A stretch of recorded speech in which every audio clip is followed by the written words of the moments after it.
So this is an update of Alan and Dorothy's secret garden. The whole exercise of this video is to show you that you can have a beautiful perennial garden and it doesn't have to be all the work that people think it is, because all the plants in this garden, most of the plants in this garden are perennial plants and they look after themselves. All you have to do 3 months of the year is to deadhead, keep the paths tidy, and water when, as needed. So this is my video. So walking down the path and coming out into the garden. So here's the clematis, which comes back every year all by itself.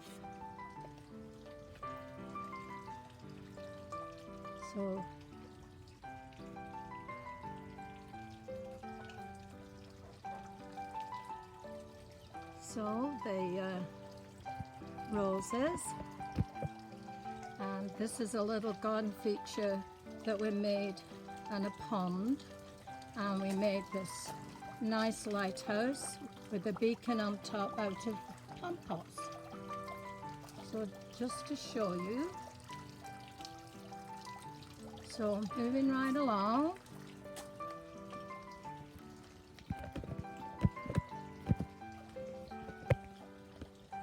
This tall plant you see here is called vermeulen.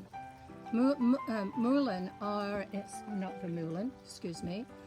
It's called mullein, and it actually grows all by itself and it's very medicinal. So I leave it. You can use the leaves and the flowers for all kinds of things. You can Google that. They'll tell you better than I can. This is a little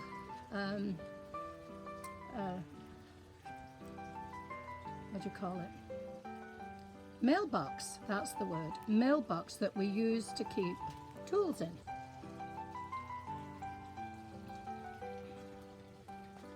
So, there you go. This is our gazebo. Great place to sit on an evening and have a bite to eat. Very pleasant listening to the water. Moving right along. So here is the hot tub and the swing, which is great, where you can come out of the hot tub, sit on the swing and have a nice G&T, glass of wine or something, while you're drying off.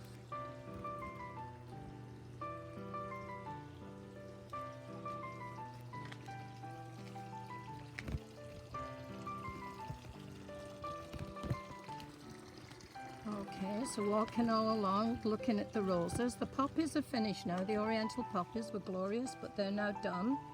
But as something is finished, something else takes over. Like, for example, the monarda, or the other name for it is bee balm. And it's called bee balm because the bees love it. And there you go, the irises. And the rose from Select Roses in Langley. And that's, I believe, Brad and Select Roses has hybridized that rose, and it's called, I believe it's called our anniversary. There you go. So walking in front of there, front of the pond.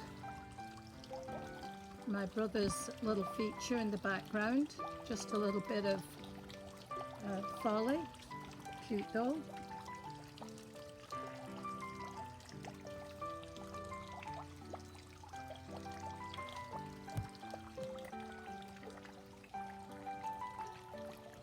Looking upstream. More roses. I believe the yellow one is called Julie Child. I believe so. Michaela's little feature that she gave me with the succulents in it. Great place to sit at the bottom of the garden when it's really hot. Here that we had alliums, the alliums are finished now, but then, you know, something else takes its place.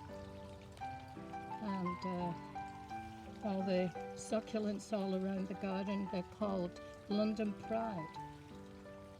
Now this big tall plant you see here is called monkshood. It's very, very tall and gets a flower. It's not flowered yet, it's not its time, but it will be.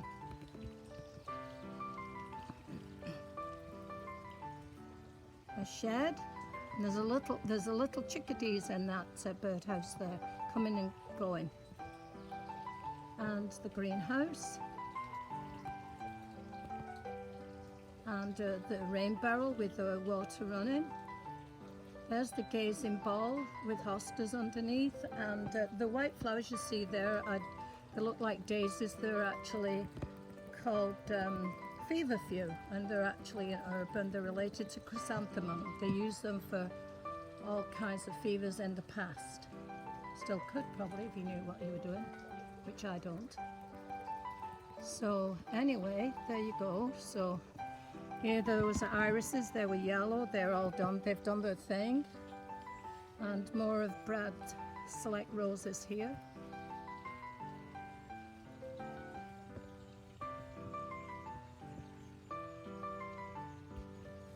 All the roses we have in this garden are all fragrant. They have to earn the keep.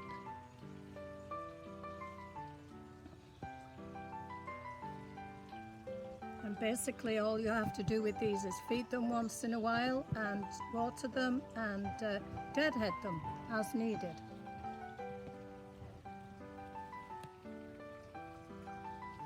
Another rose over here, two roses actually. The one over there, the pink one, is Evelyn, and that's named after Crabtree and Evelyn florals that they used to do, but they're not in business anymore. But that's their rose, the Evelyn.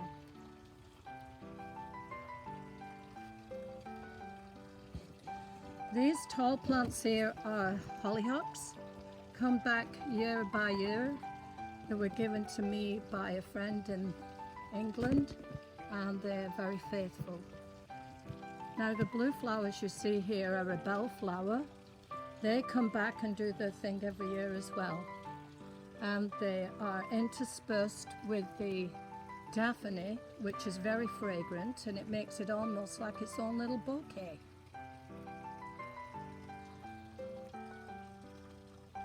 So there's all kinds of other plants in here, obviously. We have another water feature in the corner there, a beryl.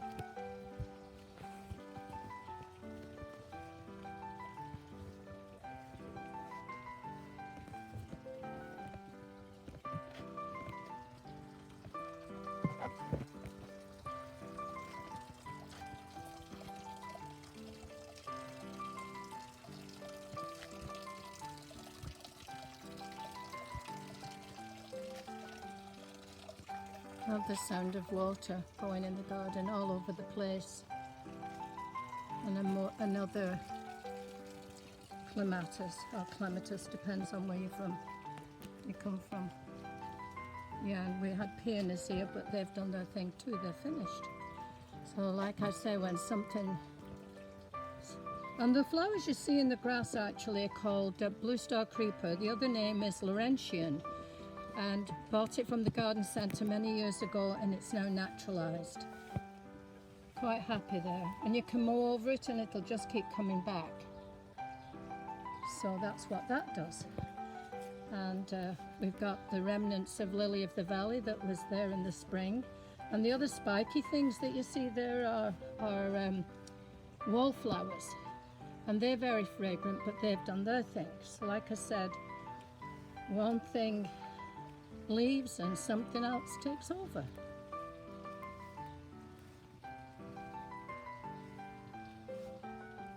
This is a big clematis here on this. This one's called lamb's ear, excuse me. This is lamb's ears. I guess you guys are all familiar with that. And on this arch here is a clematis, and it's a Montana.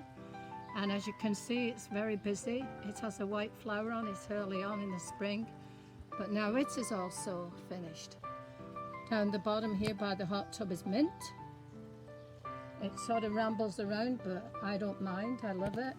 Sometimes it's a good idea to throw a piece down before you cut the grass.